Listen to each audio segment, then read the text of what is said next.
আসসালামু আলাইকুম বন্ধুরা, রুকসানা হোম কিচেনে আপনাদের সবাইকে জানাই স্বাগত।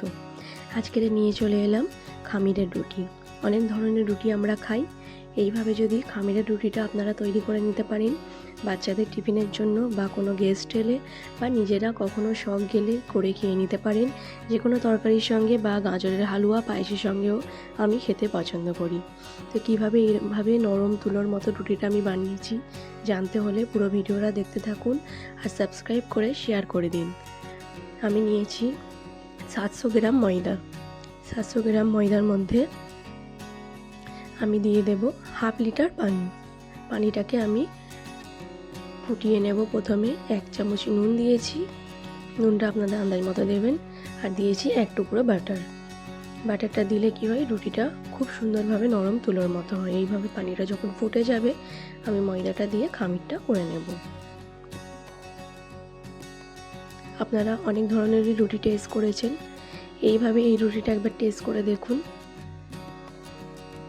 এইভাবে আস্তে আস্তে করে উল্টে পাল্টে খামিরটা করে নেব। আর গরম এই খামিরটা আমি ধরেই মাখাবো না। প্রথমে আমি ঢেলে 5 মিনিট মতো পাখার হাওয়ায় রেখে দিয়েছিলাম। তারপর আস্তে আস্তে করে এটিকে পুরো মেখে নেব। তারপরে পুরো মাখার পরে আমি এর মধ্যে পানি দেব, বা আপনারা চাইলে প্রথমে অল্প অল্প পানি দিয়ে মেখে নিতে পারেন। তারপর হাতে করে আমি হাফ কাপেরও একটু কম পানি নিয়ে 5 থেকে 8 মিনিট মেখে নিয়েছি। এটিকে যত সুন্দরভাবে মাখাবেন রুটিটা ততটাই সুন্দর ফিনিশিং আসবে। যেহেতু ময়দার উপরটাকে পুরো মোলায়েম ফিনিশিং দিতে হয়, সেই জন্য আমি হাফ কাপের একটু কম আবার পানি নিয়ে আবার 5 থেকে 8 মিনিট ভালোভাবে মেখে নিয়েছি। দেখুন শেপটা কত সুন্দর এসেছে। একটু বড় বড় করে লিচিটা কেটে নেবেন। এইভাবে হাতের তালুতে দিয়ে গোল করে নেবেন, যাতে লিচির উপরটা খুবই সুন্দর শেপ এসে যায়। নাহলে বেলে নিলে এর কিনারাগুলো ফেটে ফেটে থাকে, বেলাটা সুন্দর হয় না। এইভাবে রোল করে নিয়েও আপনারা এই হাতের তালুতে দিয়ে এইভাবে লিচিটাকে শেপ দিয়ে নিতে পারেন। আমার 700 গ্রাম ময়দাতে হয়েছে 12 পিস লিচি। 12টা রুটির জন্য আমি লিচি করে নিলাম। এই প্রসেসে আপনারা ফ্রিজে রেখে পরেও রুটিটা তৈরি করে খেতে পারেন। শুকনো ময়দা নিয়ে নিয়েছি। শুকনো ময়দা দিয়ে বেশি বেশি করে একটু ময়দা দেবেন, যাতে না পিঠের উপরে সেটে যায়। এইভাবে একটু বড় বড় করে রুটিগুলোকে বেলে নেব, কারণ এই রুটি চুলোয় পড়লে একটু ছোট হয়ে যায়, সেই জন্য কিছুটা বড় করে এই রুটিটা বেলে নিতে হয়।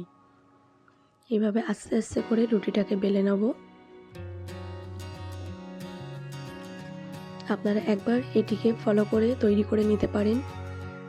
একবার বানালে আপনাদের মন চাইবে বারবার খেতে, খুবই সুন্দর হয়। একবার দিয়ে কিছুক্ষণ রেখে উল্টে নিলাম।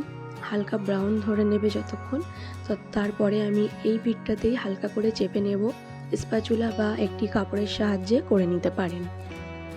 খুব সুন্দরভাবে দেখুন, আমাকে হাতই দিতে হলো না, ফুলে গেল। এইভাবেই রুটিগুলো খুব সুন্দরভাবে ফুলে ওঠে আর নরম তুলোর মতো হয়। একটা রুটি হয়ে গেছে, আমি আর একটা রুটিও আপনাদের দেখিয়ে দেব। যে একটু ফুলতে ধরেছে আমি উল্টে দিয়েছি, আবার স্প্যাচুলা দিয়ে এই পিঠটাকে হালকা সেঁকে নিয়েছি। এবারে আমার ব্রাউনটা খুব সুন্দর এসেছে। এইভাবে হালকা বা ডিপ ব্রাউন দিয়ে আপনারা রুটিটা তৈরি করে নিতে পারেন। এইভাবে দেখুন সব রুটিগুলো আমার ফুলো ফুলো হয়ে গিয়েছে। এক এক করে সব রুটিগুলো আমি রেখে দিয়েছি, তার উপরে বাটার লাগিয়ে দিয়েছি। এটা আপনারা অ্যাভয়েডও করতে পারেন।